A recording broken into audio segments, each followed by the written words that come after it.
भगवान से भी कह देते हैं गप से।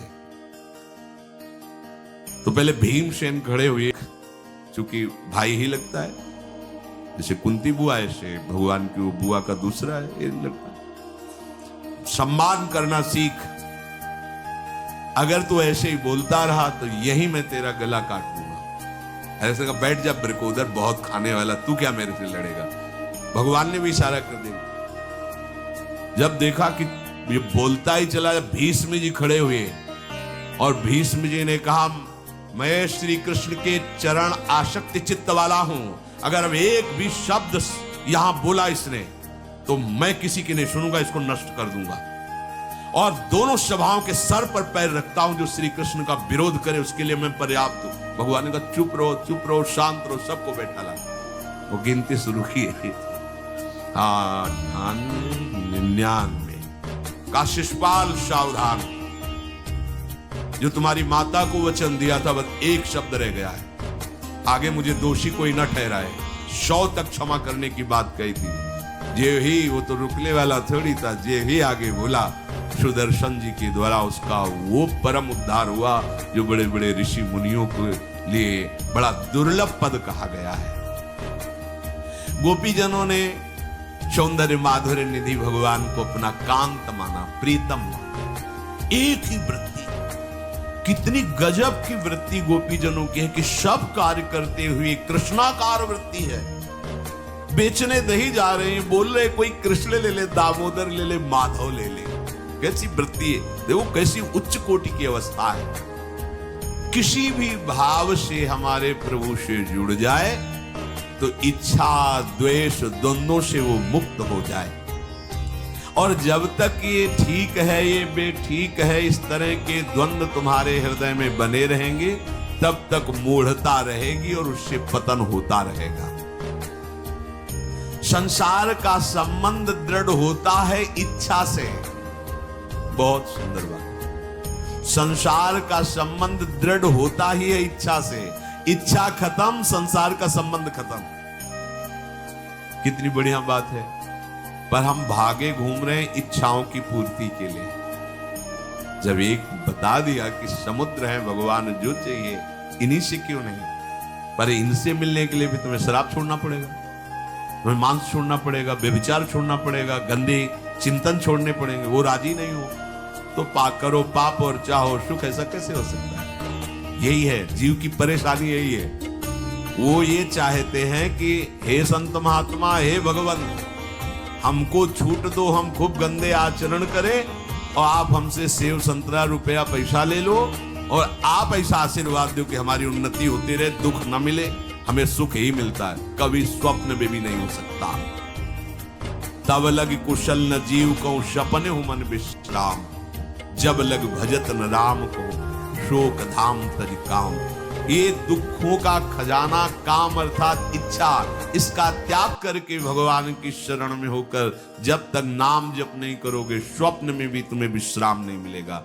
और नाम जप एक गंदे आचरण करने वालों के हृदय में नहीं हो सकता। नाम परम पवित्र है।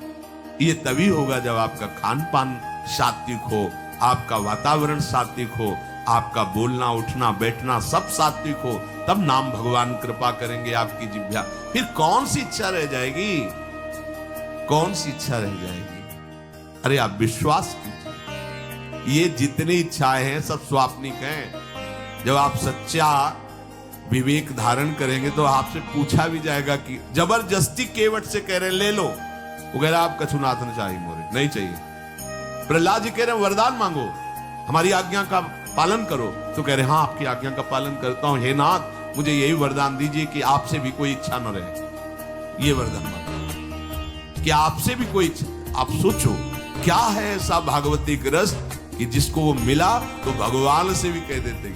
और भक्त तो बड़े विचित्र विचित्र है, वो भगवान से कहते तुम्हारी इच्छा क्या है, कैसे आपको रिझाऊं।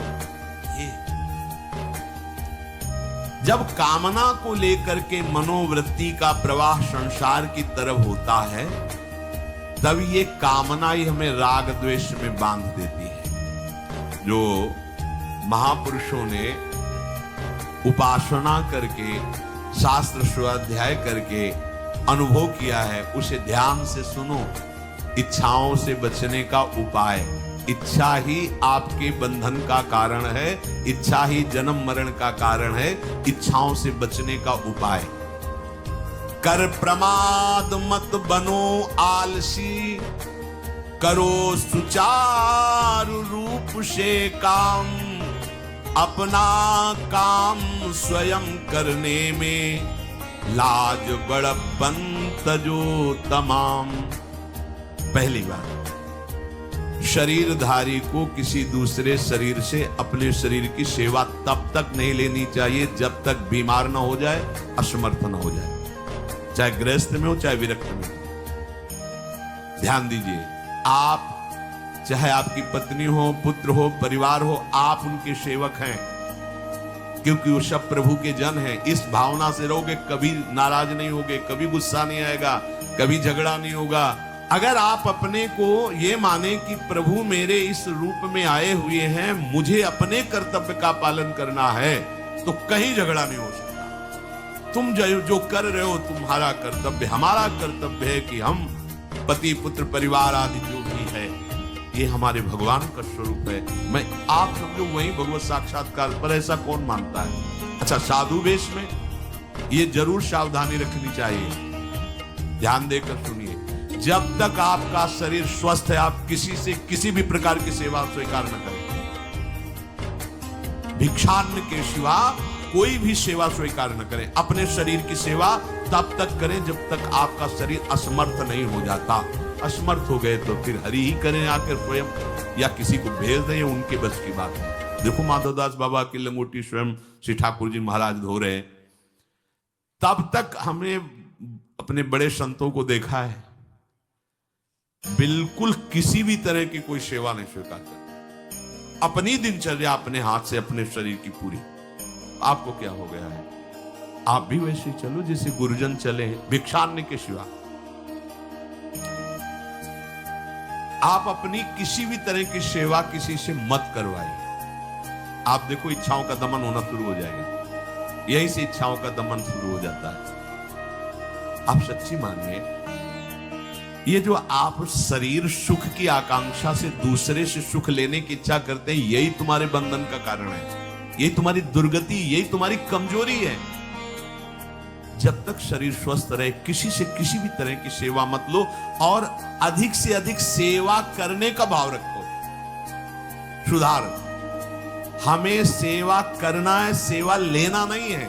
जब तक सेव्य का साक्षात्कार ना हो जाए या शरीर असमर्थ ना हो जाए, तब तक ये नियम दृढ़ रखना चाहिए। गुरुजनों को भी देकर श्री जी की सेवा कर दो, रसोई के से बाहर शरीर सेवा में कभी धोखे से ऐसे वस्त्र आदि रह गए और महाराज जी उपस्थित धो के जल्दी से फैला दिया तो भी डांट लगी, ऐसा क्यों किया? रखते थे महाराज जी ने ऐसा कर नहीं, जब तक हम कहें नहीं तब तक नहीं। आज भी सरकार अपने ही हाथ से श्री जी को भोग लगा के ही, सब हैं पर वो अपने ही हाथ से 2 रोटी भोग बना के। देखो बुजुर्ग संतों को, बड़े महापुरुषों को हमने देखा है, अपने शरीर, जब तक शरीर में सामर्थ्य है तब तक, ये महापुरुषों का आदेश है, अपना काम स्वयं करने में लाज बड़प्पन तजो तमाम। अपना काम करने के लिए आप किसी को भी आदेश मत करें, किसी की भी सेवा स्वीकार न करें। हाँ, हमें भूख लगेगी तो रोटी मांग लेंगे जाकर, क्या जरूरत है हमें किसी की सेवा स्वीकार करने? मांगो, खाओ, खूब भजन करो, सत्संग करो, कम खर्चे वाला जीवन रखो। जरूरत क्या है? जो जरूरत है गली चलते दे देंगे भगवान, विश्वास करो, गली चलते दे देंगे। विरक्त गृहस्थ धर्म पूर्वक कमाओ, जितनी आवश्यकता प्रभु दे देंगे। ऐसा कोई त्रिभुवन में नहीं जिसकी आवश्यकता की पूर्ति न होती हो। अनावश्यक तुम्हारी मांगे जो हैं वही तुम्हें दुख दे रही हैं। आवश्यक व्यवस्था सबको भगवान दिए हुई है। अनावश्यक मांग के लिए तुम्हें फिर फंसना होगा। ये तुम्हारी अनावश्यक मांगे हैं, ये हो जाए, वो हो जाए, वो जो आपको जीवन जीने के लिए जरूरी है, धर्म पालन के लिए जरूरी, वो बिना मांगे भगवान दे रहे सबको। देख लो। हाँ, आप कि भाई हमको उस परिकर में रहना है, उस कोर्ट से रहना है, वो सब वीआईपी, हमको भी उस कोर्ट का, ये मांगे हैं तुम्हारी। तुम्हारा प्रारब्ध जितना है उतना तुम्हें मिलेगा, जो आवश्यक है वो तुम्हें मिलेगा। अनावश्यक मांगे करोगे फंसोगे, अधर्म में कूदना पड़ेगा तुम्हें। हाथ पैर सब साधन प्रभु ने दिए, दया कर तुम्हें समान, फिर क्यों उनसे काम न लेते, क्यों रखते हो झूठी शान। तुम्हारी सेवा के लिए तुम्हारे पास हाथ है, तुम्हारे चरण है, तुम्हें बुद्धि दी है, दूसरे से क्यों सेवा स्वीकार करते हो। प्रभु ने दया करके उद्धार के लिए तुम्हारे पास पूरी सामग्री दे दी, उसका प्रयोग करो। तन मन दोनों का हित करता, निश्चय शारीरिक श्रम युक्त। देखो ये है जिसने अपना परम मंगल ठाना है, वो शरीर को कभी प्रमाद में नहीं रखता, चाहे गृहस्थ हो चाहे विरक्त हो। ये आलस्य प्रमाद किसी के लिए भी ठीक नहीं है। नियत समय तक सो जाओ, इसके बाद खूब मेहनत करो, चाहे गृहस्थ हो चाहे विरक्त। विरक्त हो तो खूब नाम जप, वाणी पाठ, ब्रह्मचर्य से रहना, आसनों में बैठना, हाँ, सेवा करना, शारीरिक श्रम। खूब सेवा करो, धाम की सेवा करो, नालियां साफ करो, गलियां साफ करो, जो सेवाएं में इसे श्रम करो। ब्रह्मचर्य पचाने के लिए श्रम भी तो होना चाहिए। श्री जी की प्राप्ति के लिए मन वचन कर्म से श्री जी के चरणों का आश्रय लेकर के जितना आप अन्न डालते हो उतना आप इसका प्रयोग करो शरीर का।